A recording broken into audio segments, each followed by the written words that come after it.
The power of yet.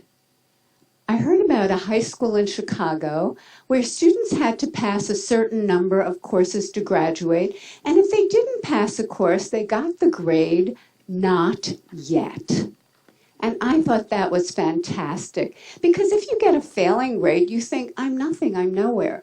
But if you get the grade not yet, you understand that you're on a learning curve. It gives you a path into the future.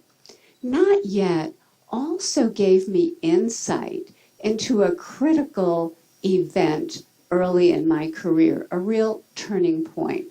I wanted to see how children coped with challenge and difficulty. So I gave 10-year-olds problems that were slightly too hard for them. Some of them reacted in a shockingly positive way. They said things like, I love a challenge. Or, I was hoping this would be informative. They understood that their abilities could be developed. They had what I call a growth mindset. But other students felt it was tragic, catastrophic. From their more fixed mindset perspective, their intelligence had been up for judgment, and they failed. Instead of luxuriating in the power of yet, they were gripped in the tyranny of now. So what do they do next? I'll tell you what they do next. In one study, they told us they would probably cheat the next time instead of studying more if they failed a test. In another study, after a failure, they looked for someone who did worse than they did so they could feel really good about themselves. And in study after study, they have run from difficulty.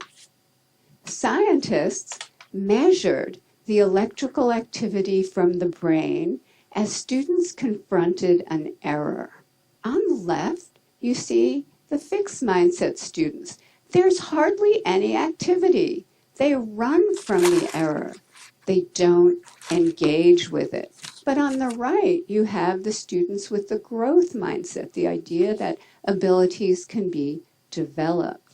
They engage deeply. Their brain is on fire with yet. They engage deeply. They process the error. They learn from it, and they correct it. How are we raising our children? Are we raising them for now instead of yet?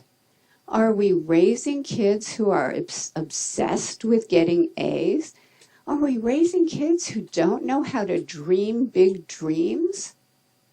Their biggest goal is getting the next A or the next test score? And are they carrying this need for constant validation with them into their future lives? Maybe because employers are coming to me and saying, we have already raised a generation of young workers who can't get through the day without an award. So, what can we do? How can we build that bridge to yet? Here are some things we can do. First of all, we can praise wisely, not praising intelligence or talent. That has failed.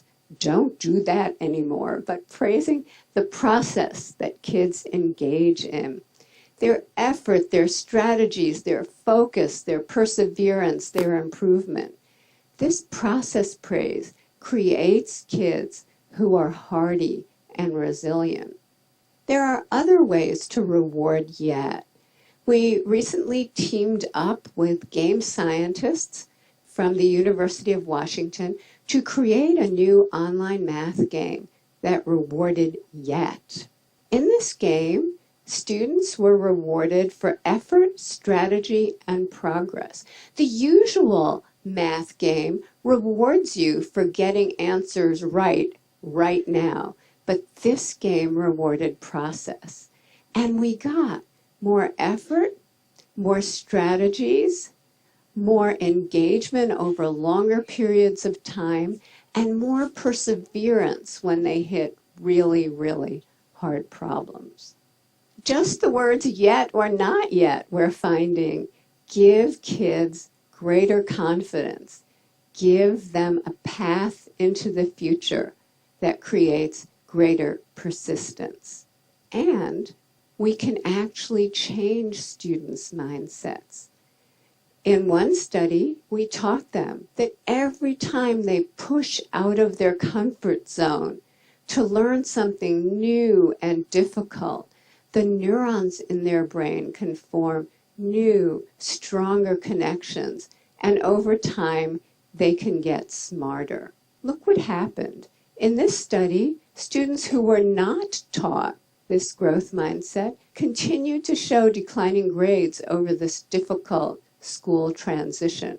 But those who were taught this lesson showed a sharp rebound in their grades. We have shown this now, this kind of improvement, with thousands and thousands of kids, especially struggling students.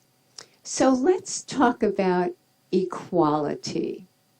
In our country, there are groups of students who chronically underperform.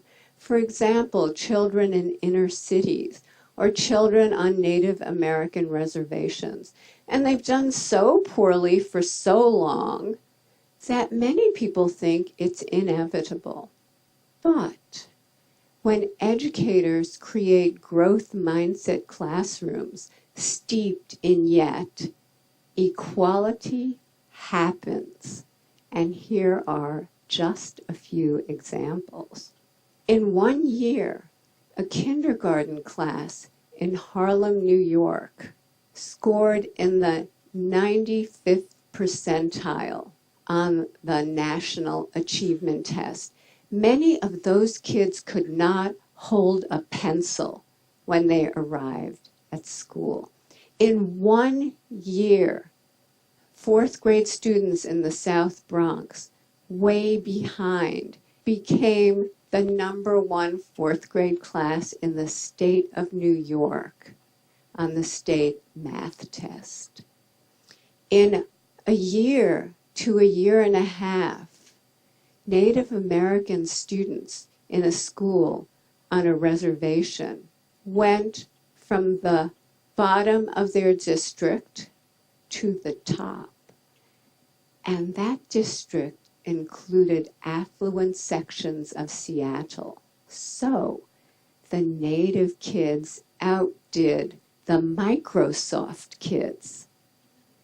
This happened because the meaning of effort and difficulty were transformed. Before, effort and difficulty made them feel dumb, made them feel like giving up. But now, effort and difficulty, that's when their neurons are making new connections, stronger connections. That's when they're getting smarter. I received a letter recently from a 13-year-old boy. He said, "Dear Professor Dweck, I appreciate that your writing is based on solid scientific research, and that's why I decided to put it into practice. I put more effort into my schoolwork, into my relationship with my family, and into my relationship with kids at school. And I experienced great improvement in all of those areas. I now realize I've wasted most of my life." Let's not waste any more lives, because once we know that abilities are capable of such growth, it becomes a basic human right for children, all children, to live in places that create that growth, to live in places filled with yet. Thank you.